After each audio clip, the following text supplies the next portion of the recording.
Hello students, so let's start the expression of the chapter New Kings and Kingdom. Now from Urayur to Tanjavur. How did the Cholas rise to power? This question has arisen in your mind maybe. A minor chiefly family known as the Mutrayar, who was subordinate to the Pallava kings of the Kachipuram, held power in the Kaveri Delta. In the middle of the 9th century, Vijayalaya, who belonged to the ancient chiefly family of the Cholas from the Urayur, captured the delta from the Mutrayar. He built the town of the Thanjavur and a temple for the goddess Nishumbhashaduni there. The successor of the Vijayalaya conquered neighboring region and the kingdom grew in size and power, going to include the Pandyan and the Pallava territories to the south and north. Meanwhile, Raja I, one of the most powerful Chola ruler, became king in 985, expanded control over most of these areas and also reorganized the administration of the empire. Rajaraja's son Rajendra I continued his policies and even raided the Ganga Valley, Sri Lanka and countries of the Southeast Asia, developing a navy for these expeditions.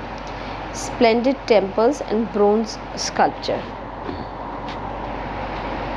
Big temples of the Thanjavur and the Gangaikonda Cholapuram, built by the Rajaraja and Rajendra, architectural and sculptural marvels. Chola temples often became the nuclei of settlements, which grew around them and were centers of the craft production. Temples were also endowed with land by rulers as well as by others. The produce of this land went into the maintaining all the specialists who worked at the temple and very often lived near it. Priest, garland maker, cooks, sweeper, musicians, dancers, etc. Temples not only places of the worship but also the hub of the economic, social and the cultural life.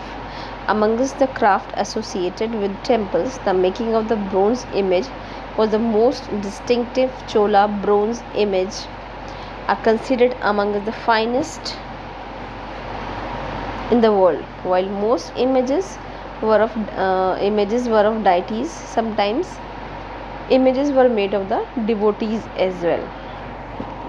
Now we'll see the agriculture and irrigation. Most of the achievement of the Cholas were possible via the new development in agriculture.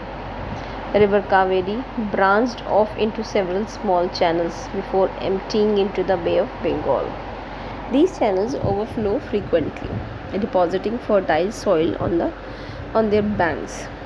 Water from the channels also provides the necessary moisture for agriculture, particularly the cultivation of rice. Although agriculture had developed earlier in other part of the Tamil Nadu, it was only from the 5th or the 6th century that this area was opened up for a large scale cultivation.